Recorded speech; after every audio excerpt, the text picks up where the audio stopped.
Let's be honest. There's plenty of reasons that the world loves Africa. Are we beautiful?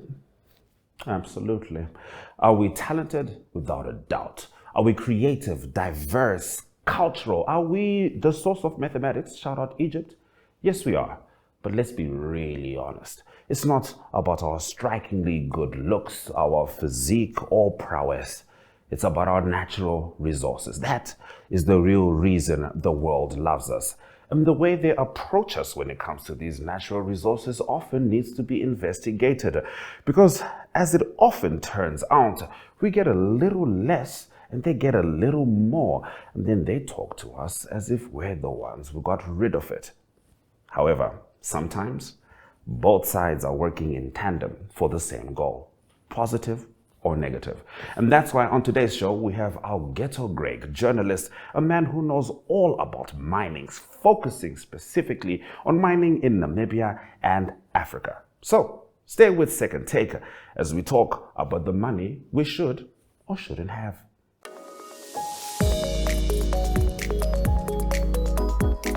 So, as promised, Second Take is joined by journalist Augetto Graig, who has spent a considerable amount of time studying natural resources, not just in Namibia, but of course, broader Africa. But specifically, Namibia is where your expertise would stem from. Augetto, thank you very much for joining us. Thank you very much. It's a privilege to be here. Yes, and Augetto, you've got a Mining Focus edition, which is coming out soon. Can you tell us about that? Yes, the Chamber of Mines of Namibia has its annual expo next from the 5th to the 7th. Oh, yes. This is the first year that it's going to be 3 days. One of the things that makes this expo unique is that it's free to the public. Normally, when you have the big shots gathering, the big money men, you have to pay to play. But in this case, based on the mandate that the Chamber has adopted for many years now, this is the 11th year that they're having the expo, anybody can pitch up. And it's an opportunity for everybody, but mostly for Namibians to get to know more about mining, to get more invested in mining. And like the title of my focus, to delve deep. Namibia, we need to delve deep into mining. We need to understand what it is and how it works so that we can participate and so that we can benefit. That is essential. And if a lot of people were listening the way we usually listen, we heard mining and benefit. Yes. More than everything else, you heard it. Because that's the usual perception of the public. If we've got gold, we should have money. If we've got oil, we should have money. If we've got diamonds, we should have money. And not in a broader sense, you can understand that, but it's way more than point A to point B. Yes. You see, I think what lots of people don't appreciate is that mining is a lot like gambling. You know those one-arm jack machines? Yes. Those slot machines. But imagine every coin that you are putting in is millions, tens of millions, hundreds of millions of dollars. And this starts from assessment. Yes. Yes. Even from trying to find the resource, it's a gamble. Once you find the resource, you need to find how to extract that resource. It's a gamble. Once you've determined that you've got enough resource and you know how you're going to extract it, actually doing it is a gamble. Let me give you a case in point. Combat copper mine was in operation till earlier this year, I think April, May. Then the mine flooded due to underground water. It was an existing problem. They knew about it. Something went wrong. Specifically, the pumps failed, both the main pump and the backup pump. And the mine flooded, and now it's out of production. Yes. And as it's out of production, that means that no copper is being extracted, so no money is being made. The gamble didn't pay off. Well, it was paying off. To a point. It was paying off until it couldn't. Until it couldn't. All right. Now you imagine a country like Namibia where we've got severe income inequality, we've got huge portions of our society living in abject poverty. They need housing, they need clothing, they need food. Imagine our government is gambling millions of dollars on every potential prospect, and it loses. How many losses are we going to entertain before we say? I'll be frank with you. They wouldn't maintain power. No, they wouldn't. They absolutely would not maintain power. Which is why our system is designed in such a way that we don't take the risk. You come in as an entrepreneur, as a developer, as a mining investor, you take the risk. When you hit the jackpot, then we need our cut. Yes. Because it's ours. 100%. It's our minerals Yes. and in our soil. Yeah. So you can't just have everything just because you took the risk. But you take the risk, you also get your cut. Yes. That's how we attract the investors. Yes. But when you hit the jackpot, then we take our All cut. right. And that's why the conversation about ownership should be approached more carefully and with more information, because ownership equals risk. The bigger your share of the ownership, The bigger your responsibility. yes, the more money you have to risk. Yes. Yeah. So generally, the system that we have set up, Epangelo is our state-owned mining company. They get a 10% free carry. Now, what that means is they don't put up any money. But when the jackpot is hit, Yes. and the money starts flowing, then they can get 10% of profit. Yes. Note profit. Profit. Right? So Yes. profit is after expenses have been covered. Yes. And it takes mines long to make profit. Look at Husab, which is the third largest uranium mine in the world. Yes. They still haven't made profit. They are doing very well in terms of such large size uranium mines. Yes. But after years and years and years, up till today, they've made no profit. So that means even the percentage that our government owns has not earned any dividends from that Mine. Ownership. Yes. Yeah. Now it's a free carry ownership, which means that once the profits start coming in, that first section of profit is used to pay off what you should have invested for that free carry. All right. Right. And only after that, after it's been paid off, then you start gaining those dividends. All right. But the benefit of this is that we, as our government, as our nation, we didn't have to risk those billions of dollars Yes. in getting there. And anything can go wrong even today. And those investors will have to eat that loss. They'll Yes. have to take that loss. Yes. But we won't have to Yeah. because of our system. All right. So there are benefits to our system. And please, you need to look at it holistically. Don't just go on the clickbait. Yes. Saying, yeah, we need to own more, we need to own more. What because does it mean to own? yes, there's a practical implication, and the most important consideration is the risk. When you own the whole entity, you also own the risk. When it doesn't pan out, you have to take those losses. Yes. All right. Thank you, Augetto. You know, because a lot of people did not have as much of an intricate understanding, or less, they didn't understand the nuance of what goes into it. As I was saying before, people thought, look, if there's gold and you're coming to mine gold, I should get money like this. The communities must be sorted out like this. Just a few weeks ago, I had an interview with Weston Mulunga. He's the CEO of Chamber of Mines. So he represents the mining company. So you got to take what he says with a pinch of salt. Yes. Nevertheless, he said that of the income generated from mining in 2024, 80% stayed in country. Now that makes Namibia an outlier in terms of Africa. Okay. You know, that is not a figure to be sneezed at. We need to investigate the figure. Yes. But definitely, even from what I've seen, it's not far off. You know, maybe we're talking about 74%, but we're definitely talking about a significant chunk of all the income generated. We're not talking about profits. Yes. We're talking about income. Yes. Right? And if it stays in country, that means it works in our economy. Yes. And that's what we want. That's what all of Africa wants. Yes. We want our minerals to work for us. Yes. Yeah. So how do we do that? You see, our system, it has taxes, it has royalties, right? Those apply from the minute that you start extracting and selling the resource, not from the minute that you get profit. Yes. You can be making money without making profit for a long period. Oh, 100%. Yeah. So if we only had ownership, we'd have to wait until that profit is made. But because of our system, from the time that you are extracting and selling our resource, our government is earning money. I like that. And you know, that's how the system is supposed to work, without a doubt. However, as we take this break and come back, we're going to talk about the people who've manipulated the system, the people in power and the people currently behind bars, depending on the country you're in. I'm joking. It's just Namibia. Who else has arrested government officials? See you soon.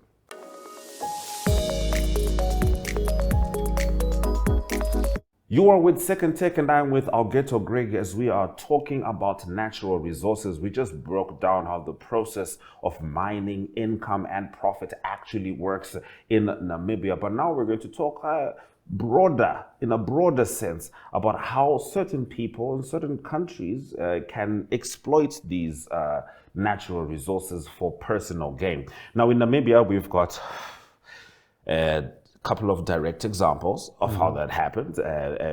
Quite recently, of course, NAMCOR, Imms, Mulunga, and the Lindi brothers, the details which are coming out are just insane. Yes. There's just so much for people to try and sit down with and comprehend.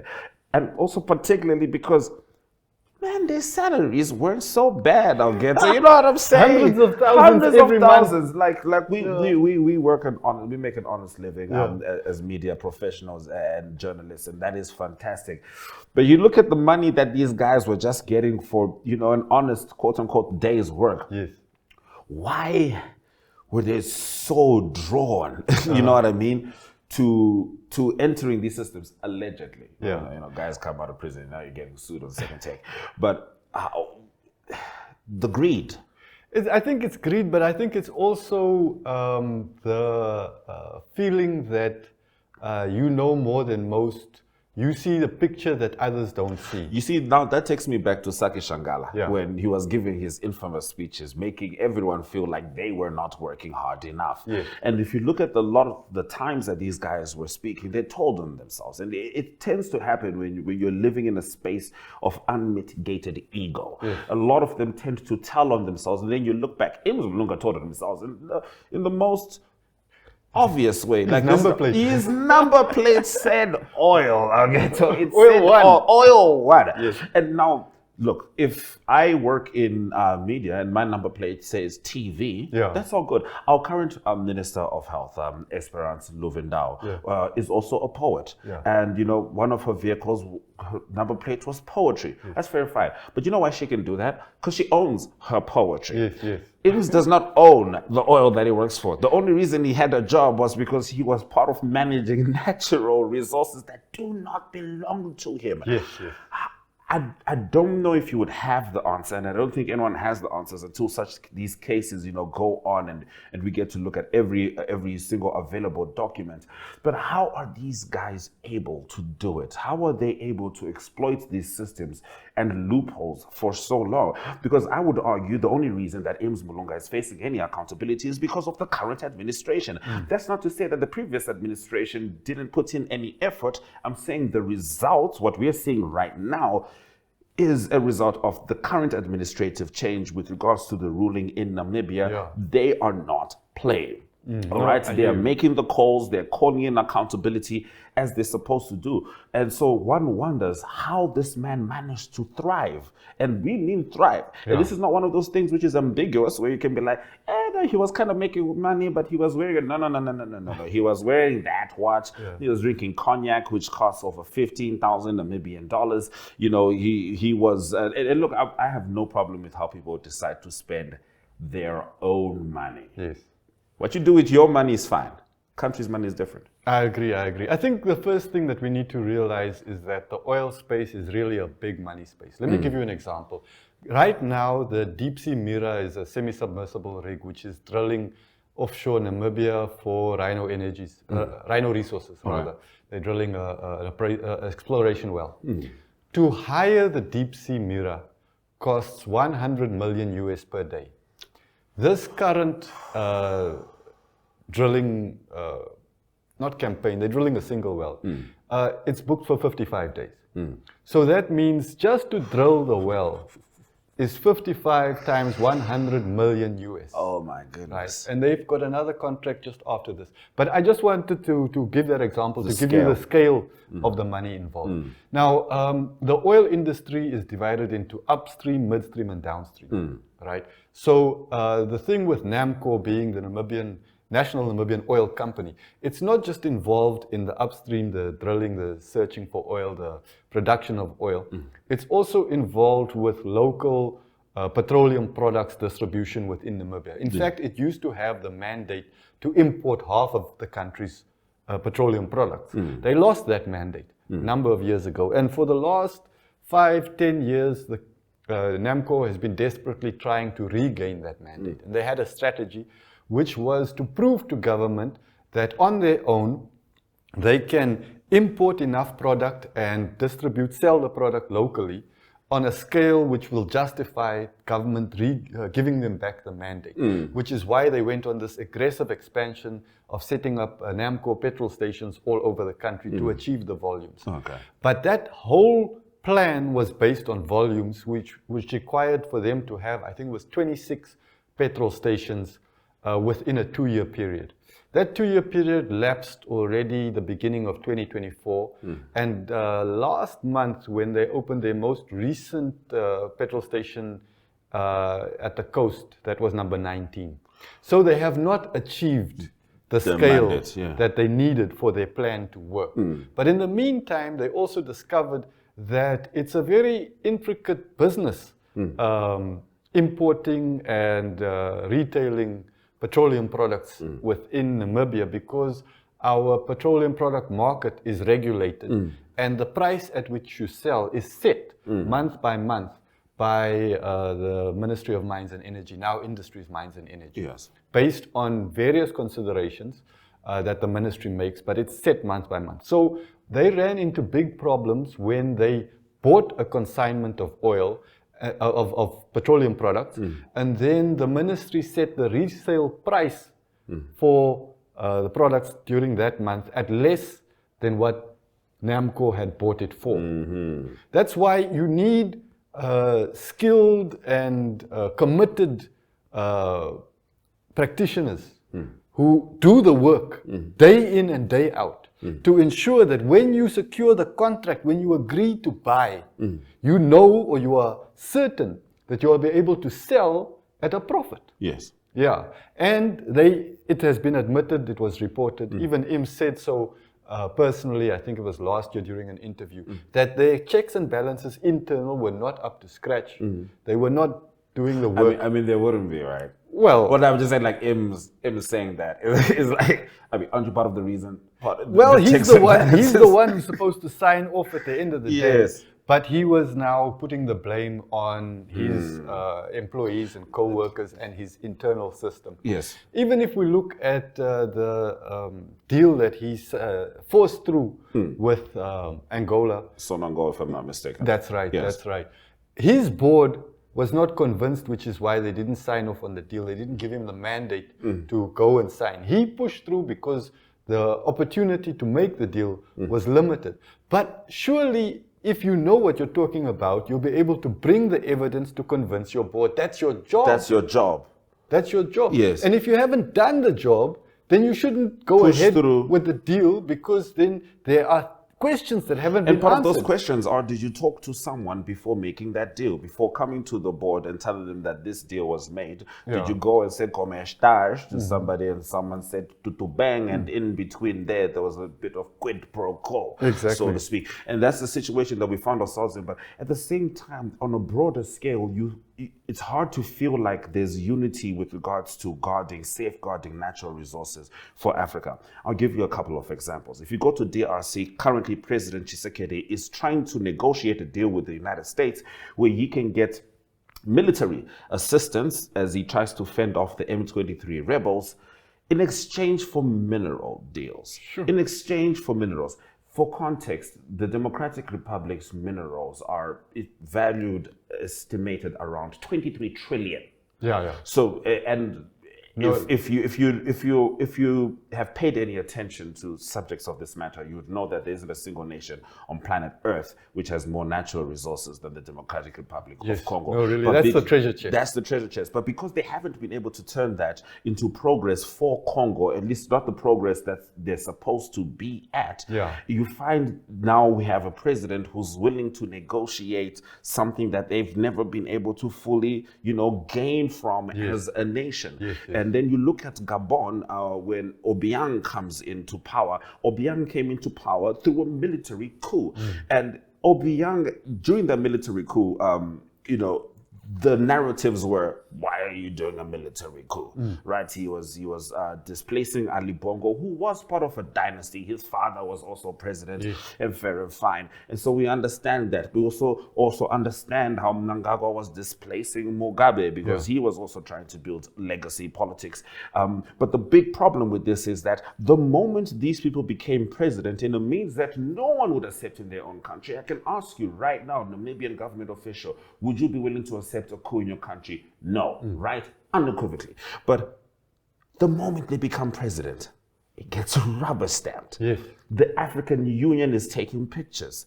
Our own president congratulated him. Now, fair and fine. She's a seasoned diplomat. I don't know anything close to as much as she knows with regards to subjects like this. But when we see this constant rubber stamping, the moment someone comes in, it really tells you that this resource is king. Yes. Safeguarding it for the people is simply not. Yes. Now, then you end up with a situation like Zimbabwe, gold mafia aside, where now you have a business tycoon like Tagwirei, who is being blamed by the former finance minister for crashing the entire economy. This is a person who's got contracts worth $1.6 billion with the Zimbabwean government. That should not be possible for a singular individual. And this is what Finance Minister Tendai Biti had to say about Tagwirei. Tagwirei, his US 360 million treasury bill was not converted to US dollars in February of 2019. He then injected this treasury bill into the local market in June and July of 2019, causing the local currency to literally collapse. The Reserve Bank was forced to act. Briefly, his accounts were frozen, but the net result was that suddenly $360 million US was flooded on the local market and the local currency collapsed. Any watcher of the economy, including the IMF, were frightened by that development. So if you have got this individual, this powerful cartel that can destroy the currency within a single day, then the country can be held ransom at any time.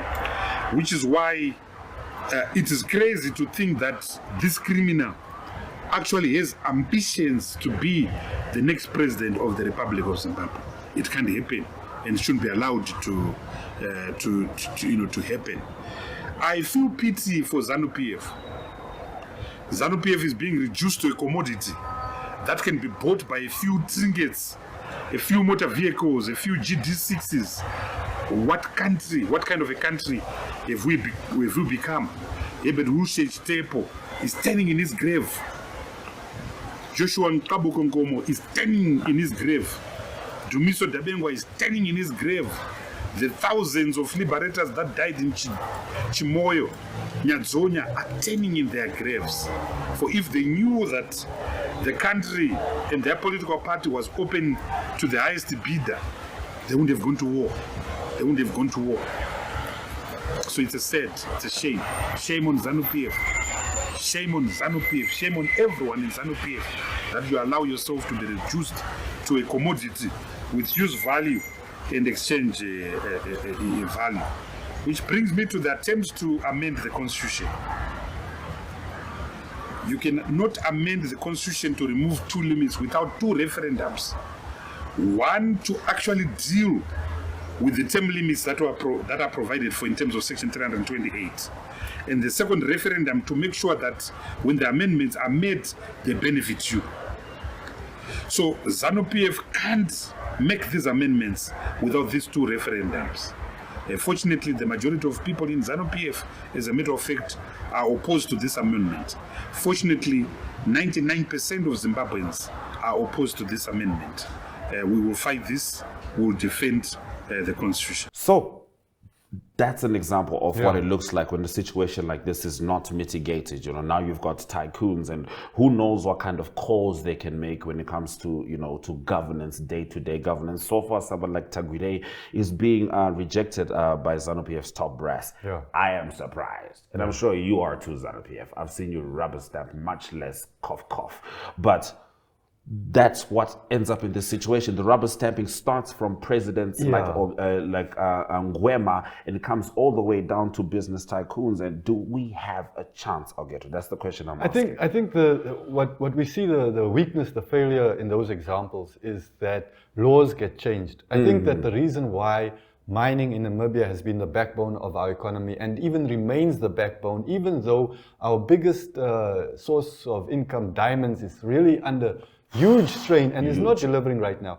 But it is because of our Minerals Act, which is a unique act because much of the regulations are written into the act. Now, as much as that limits how much power the government of any given day has, because the regulations are already written into the act, it gives mining investors, long-term investors, the ability to predict what kind of money investment they're going to have to make over the long term. It already stipulates that you're going to have to start with the environmental impact assessment. That's going to cost so much. Then you're going to do this step. Then you're going to do this step. All of it is set out in the law. So you can make a 30-year investment knowing that you're going to be pumping in money for the first 10 years. After that, you're going to be breaking even at year 15. And from there, you're going to be making profits for the next 15 years. That's how our mining is set up. And because of that setup, it means that our government and by extension, our people can also benefit from the money that comes in through mining. Whereas the other systems that you have described, individuals benefit because the law has been undermined and watered down and shifted to allow specific people, few hand-picked people, to get huge benefits while the rest of the country suffers.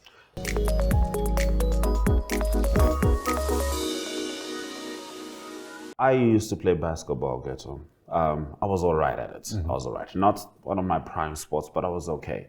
But I've got a little brother called Kuziwa Kwashe. He started playing basketball 15 years after I did. And he's incredible. I found that out when I went to play with him. I realized I'm nowhere near as fit as I think I am. I have no idea how this game works to the same level that this young kid does. And so anytime we're trying to play basketball, I'm like, Kuzi, how are we doing this? And I'm thinking perhaps Africa should look at it the same way. Yes, you've been the big brothers to Namibia. Yes, you've been exploiting natural resources longer. But we are the little brother. And it seems like we are getting it right in small incremental steps. Augetto, thank you for joining Second Take. Thank you very much. That's been the show. Good night.